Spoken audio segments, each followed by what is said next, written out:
Poor single dad rescued a dying girl, unaware she is a billionaire's daughter. The scorching Australian sun beat down on the lonely highway as Jake wiped grease from his hands. His small roadside garage was barely surviving, 3 months behind on rent, Emma's school fees overdue, and his truck running on prayers. "Dad, Mrs. Peterson says I need to pay for the field trip by Friday." 8-year-old Emma's voice had trembled on the phone that morning. Jake had forced cheerfulness into his voice. "Don't worry, sweetheart. Daddy will figure it out." But he had no idea how. At 2 p.m., the black Toyota SUV appeared like a mirage through the heat waves. Smoke pouring from its hood, it limped past his garage and died 100 yards down the road. Jake waited for someone to emerge. 5 minutes past 10, nothing. His instinct screamed something was wrong. Grabbing his toolkit, Jake jogged to the vehicle. The driver's door hung open. Inside, a young woman in her 20s was slumped over the wheel, her skin ghostly pale, lips tinged blue. A designer handbag lay on the passenger seat, its contents spilled. A phone with a cracked screen, useless in the Outback's dead zone. "Miss, can you hear me?" Jake touched her shoulder gently. Her eyes fluttered open briefly. "Please, help me." The words were barely a whisper before she lost consciousness. Jake's mind raced. No phone signal. The nearest hospital was 40 miles away in Riverside. His truck was old, unreliable, but it was all he had, and he had exactly $43 in his wallet. Not even enough for gas there and back. But looking at this dying woman, none of that mattered. He carefully lifted her. She weighed almost nothing and carried her to his battered pickup truck. Her skin was burning with fever. He laid her across the back seat, placed every clean rag he had soaked in water on her forehead, and drove faster than his truck had moved in years. "Stay with me," he kept saying, watching her in the rearview mirror. "Just stay with me." The truck's engine screamed in protest. The temperature gauge climbed into the red. Jake didn't care. He pushed the accelerator harder. 30 minutes later, he burst through the Riverside Hospital, emergency doors carrying the unconscious woman. "Help, she's barely breathing!" The ER erupted into controlled chaos. Doctors and nurses swarmed. Someone tried to ask Jake questions, but he stepped back, letting them work. "Severe dehydration, acute infection, dangerously low blood pressure," a doctor shouted. "Get her on IV fluids now. We need antibiotics, stat." 2 hours crawled by. Jake sat in the waiting room, his work clothes stained with sweat and dirt. He looked at his truck through the window, steam rising from the hood. He'd probably killed the engine saving her. A doctor finally approached, exhausted but smiling. "You saved her life. Another hour, maybe less, and we would have lost her. The infection had spread to her bloodstream. How did you find her?" "She drove past my garage, broke down on the highway." "You know her?" "Never seen her before." The doctor studied him with respect.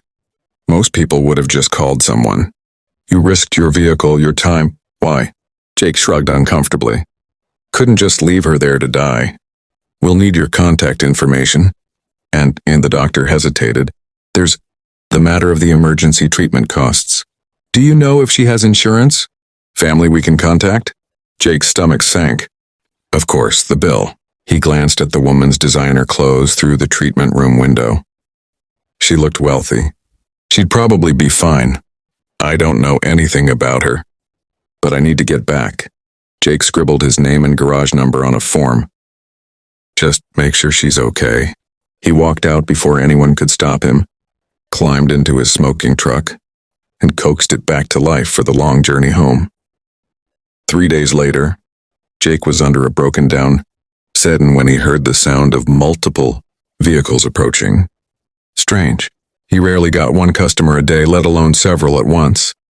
He rolled out from under the car to see 4 black Mercedes SUVs parked in formation around his tiny garage.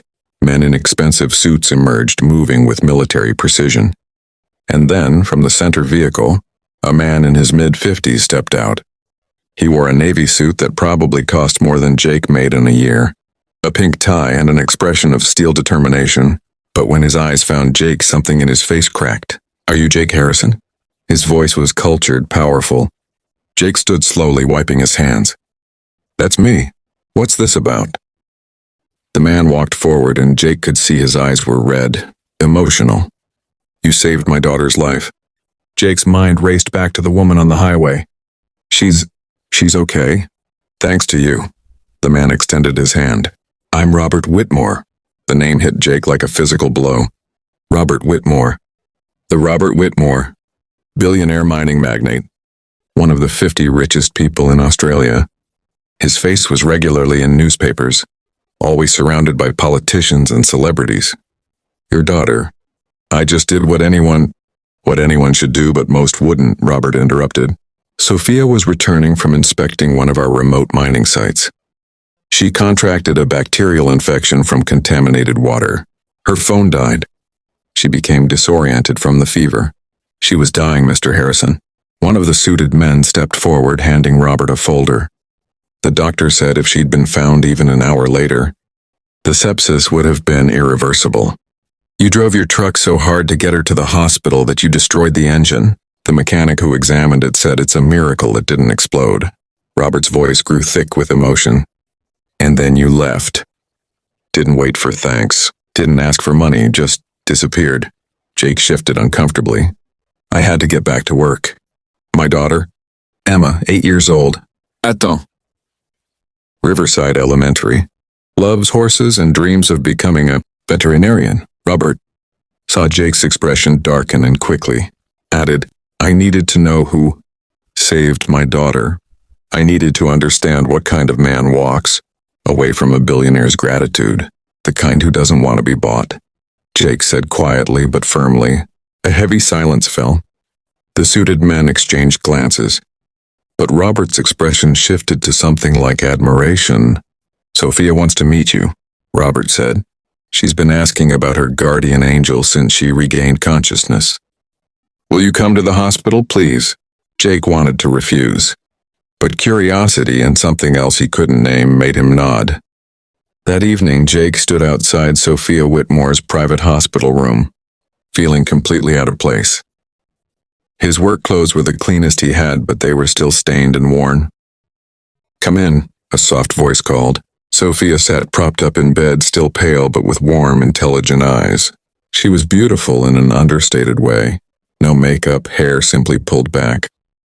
When she saw Jake, her face lit up with genuine joy. You're real, she breathed. I was beginning to think I'd dreamed you. How are you feeling? Jake asked awkwardly. Alive because of you, she gestured to a chair. Please sit. I want to know about the man who saved my life. There's not much to tell. My father told me you have a daughter, Emma, and that you refused his initial offer of a reward. Jake's jaw tightened. I don't need charity. It's not charity to repay a debt. There is no debt. I did what any decent person should do. Sophia studied him with fascination. You know what's funny? My whole life, people have wanted something from me. Money, connections, influence. You're the first person in years who wants nothing. I didn't say I want nothing, Jake corrected. I just don't want your money. Then what do you want? The question caught Jake off guard. What did he want? To provide for Emma? To stop worrying about bills? To feel like he was building something instead of just surviving? Before he could answer, Robert entered with another man carrying folders. Jake, I have a proposal, Robert said, his businessman persona fully engaged. I want to write you a check for $5 million. Jake stood abruptly. No. Let me finish. It's not a gift. It's an investment. I've researched your garage. You're an excellent mechanic with a reputation for honesty, but you're failing because you're undercapitalized and in a poor location. I want to fund an expansion. No. Robert's frustration showed. Why do you enjoy struggling? What about Emma's future? Don't you dare use my daughter. Jake's voice turned dangerous. I've raised her for 8 years on my own. We've survived. We'll keep surviving. I don't need your money to be a good father. That's not what I'm saying. Isn't it? Jake turned to leave. Wait, Sophia's voice stopped him. You're right. We're being condescending. I apologize. She shot her father a look. But what if there was a way to help each other? Not charity, partnership. Jake turned slowly. I'm listening. My father's company does enormous amounts of transportation across the outback. Trucks break down constantly. We pay premium prices for emergency repairs from gouging mechanics. What if you contracted with us? Fair market rates, guaranteed volume of work. You'd earn it, we'd get reliable service. It was smart, dignified, a business arrangement, not a handout. I'd need to expand to handle that volume. Jake said cautiously. We could offer a business loan. Favorable rates, but you'd pay back every cent with interest. Risk on both sides. Jake considered. I'd need to see the numbers. The real numbers. Not some inflated charity disguised as business. Robert actually smiled. You drive a hard bargain. I like that. He extended his hand. Deal? Jake shook it. I'll look at your proposal. No promises. Over the next month, something unexpected happened. The business arrangement brought Jake and the Whitmores together regularly. Sophia, recovering at her father's estate, invited Jake and Emma to visit. Emma was shy at first, but when she saw Sophia's horses, her eyes went wide with wonder. Can I pet them? Emma whispered. You can ride them if you'd like, Sophia offered. I'll teach you. Watching his daughter's joy, Jake felt his defensive walls cracking slightly. The business loan was legitimate. Jake had an independent lawyer review everything. Robert's company did indeed need reliable outback mechanics. Within 6 weeks, Jake's garage had doubled in size, hired 2 employees, and had more work than they could handle. But something else was growing too. Sophia visited Jake's garage often, ostensibly to check on the business arrangement. But she'd stay for hours, talking to Jake while he worked, playing with Emma, cooking simple dinners in Jake's modest home. Why do you keep coming here? Jake asked one evening as they washed dishes together. You could be anywhere, doing anything. Sophia was quiet for a moment. Do you know what it's like to never know if people like you or your bank account? To wonder if anyone would care about you if the money disappeared?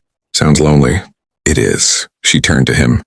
But you didn't care who I was. You saw a dying person and you helped. No calculation, no angle. You restored my faith that people like that still exist. Their eyes met and Jake felt something shift in his chest. 6 months after that day on the highway, Jake stood in his transformed garage, clean, efficient, bustling with honest work. Emma was thriving, her school fees paid from Jake's earnings, not charity. She was taking riding lessons with Sophia every weekend. Robert visited regularly, and Jake had discovered the billionaire was actually a decent man beneath the corporate armor. They'd become something like friends, but it was Sophia who had truly changed. Everything. She appeared in the garage doorway now, and Jake's heart did that thing it had started doing whenever he saw her. Big day tomorrow, she said, smiling. The announcement. Tomorrow Robert was publicly launching Whitmore Harrison Roadside Services, a network of emergency service stations across the outback. Jake was a full partner, having invested his sweat equity and business acumen alongside Robert's capital. They'd save lives while making honest profit. Nervous? Sophia asked. Terrified, Jake admitted. I'm going to be on stage with politicians and billionaires. You belong there. You earned it. Did I? Or did I just get lucky that the woman I saved happened to be rich? Sophia stepped closer. You think this is about luck? Jake, my father meets thousands of people. He partners with almost none of them. You impressed him with your character, your work ethic, your integrity. The business succeeds because you're brilliant at what you do. I'm just a mechanic. You're a man who sees someone in trouble and helps without counting the cost. Who raises his daughter with love and values. Who refuses to compromise his principles even when it would be easier. Do you have any idea how rare that is? She was so close now. Jake could smell her perfume, something light and expensive, but not overwhelming. Sophia, he started, but didn't know how to finish. I'm falling in love with you, she said simply. I need you to know that. And I need you to know it has nothing to do with gratitude or guilt. It's because of who you are, how you see the world, how you make me want to be better. Jake's carefully constructed walls finally crumbled. I'm terrified, he admitted.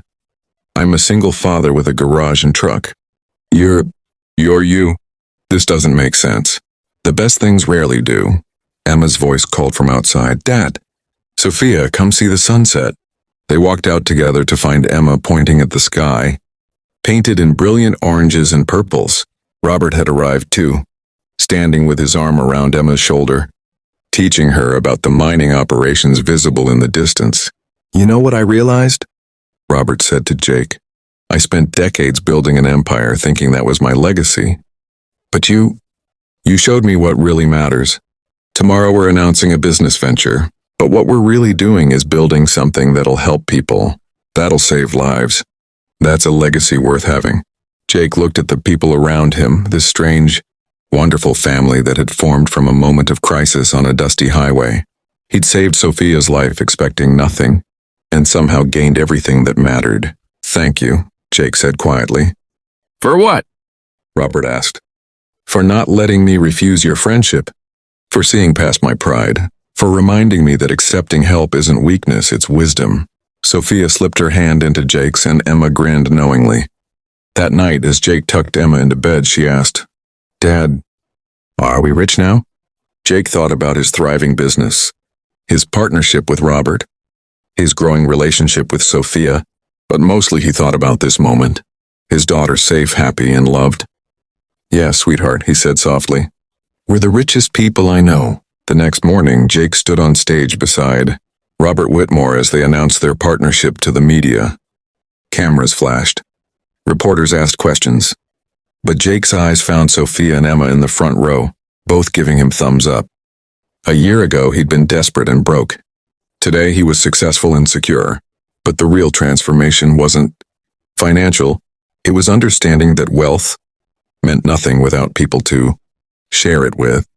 That pride was valuable only when balanced with wisdom to accept genuine help, and that sometimes the stranger you save on a dusty highway becomes the person who saves you right back. As the press conference ended, a young reporter approached Jake. Mr. Harrison, what would you say to people who think this is just a fairy tale? Poor mechanic saves billionaire's daughter and gets rich? Jake smiled. I'd say they're missing the point. I didn't get rich from saving Sophia. I was already rich. I had my daughter, my integrity, my skills. What I gained was partnership, friendship, and love. The business success? That came from hard work, not rescue.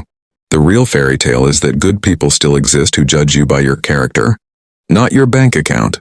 The reporter scribbled notes, but Jake had already moved on. Walking toward Sophia and Emma. Ready to go home? He asked. Yeah, Emma said, taking his hand. Then she grabbed Sophia's hand too. Let's all go home. And as they walked together into the bright Australian sunshine, Jake realized that was exactly what they'd become, home for each other. The roadside angel had found his heaven,